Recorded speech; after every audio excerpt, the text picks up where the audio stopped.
बाद में जब अखलाक साहब का कत्ल हुआ, उसके बाद जाके मालूम पड़ा कि उनके फ्रिज में जो नॉनवेज था वो चिकन था, लेकिन मार तो दिए। और ये हमारे देशभक्ति पर सवाल उठाते हैं। अखलाक साहब के जो वर्जन है वो एयरफोर्स में है, एयरफोर्स में देश की खिदमत करते हैं।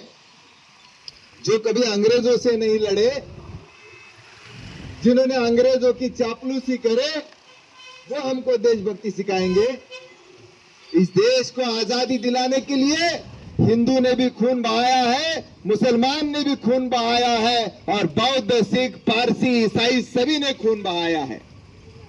लेकिन एक है जिन्होंने बहाया नहीं, जो अंग्रेजों के खिलाफ नहीं लड़े, वो आज हुकूमत में है। और वो हमको पूछते हैं कि आप देशभक्त हो कि नहीं, बताओ। और पहले आप बताइए मोदी जी कि आपके आरएसएस बीजेपी का कौन आजादी की लड़ाई में शामिल हुआ। जिनकी बात अभी हमारे जुबेर भाई ने की, हम जामनेर में जाके आए बाबा भाई। जामनेर ये तहसील है, तालुका है हमारे जलगांव जिले का, और वहां पर बेटावड़ नाम का गांव है। उस बेटावड़ गांव में सिर्फ 5 घर है अपने अल्पसंख्यकों के, और उस घरों में से एक घर है सुलेमान खान का। उसके पिताजी रहीम खान जो किसान है, और सुलेमान 21 साल का लड़का जो पुलिस भर्ती की तैयारी कर रहा था, जो वहां के गणपति मंडल में भी सहभागी होता था। ऐसा मिलनसार लड़का, अपनी नाक के सिदान में चलने वाला, किसी के आधे में नहीं मधे में नहीं, पढ़ाई करने वाला, पुलिस भर्ती का सपना देखने वाला लड़का। और आश्चर्य की बात यह है कि सुलेमान के पिताजी रहीम खान ये बीजेपी के वोटर है, फिर भी उसको मार दिए। बहाना क्या किए, बोले वो हिंदू लड़की से बात किए। अरे हिंदू लड़की से बात करना क्या गुनाह है क्या? क्या गुनाह है क्या? आप गूगल पे जाएंगे तो आपको यह देखने को मिलेगा कि कई सारे बीजेपी नेताओं के लड़कियां मुसलमानों के घरों में ब्याही है, कई सारे आरएसएस वालों के घरों में की लड़कियां मुसलमानों के घरों में ब्याही है। आपको शाहनवाज हुसैन चलता है, आपको अब्बास नकवी चलता, आपको गुलाम नबी आजाद भी चलते हैं, और अटल बिहारी वाजपेयी साहब का वीडियो है फॉरेन में जाके बीफ खाते समय, वो सब चल जाता। लेकिन हमारा सुलेमान जो गरीब घर से है, उसने बात कर लिया तो गुनाह कर लिया। अगर गुनाह भी कर लिया तो पुलिस है ना भाई, पुलिस है, इस देश में कानून है। लेकिन उसको वहां पर पकड़ के मारे, इतना मारे, इतना मारे,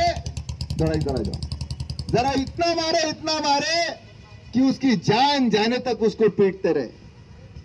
उसको एक इंटरनेट कैफे में पीटा, वहां से उसको एक उनके गाड़ी में डाला, फिर गाड़ी में भी पीटा, जगह जगह लेकर गए और जगह जगह लेकर जाकर और पीटा।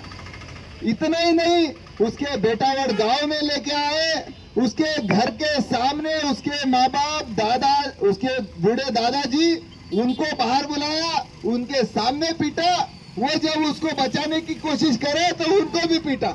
70-75 साल के दादाजी जो सुलेमान के बूढ़े दादाजी हैं, उनको भी पीटा, उनकी माताजी को पीटा। उसके शरीर का एक हिस्सा ऐसा बचा नहीं था जहां पर उसको नहीं पीटा। उसके नाखून तक खींच रहे, नोचे उसके, और जगह पर ही उसका 3, 3, 4 घंटे मारने के बाद उसकी जान गई है भाइयों। और जब एफआईआर हमने देखा, एफआईआर है हमारे पास, ये लोग पुलिस को बोलते हैं कि एफआईआर ऐसा करो, एफआईआर ऐसा करो कि छूट जाएंगे वहीं से। पुलिस वाले भाई सुन रहे होंगे, सुनो।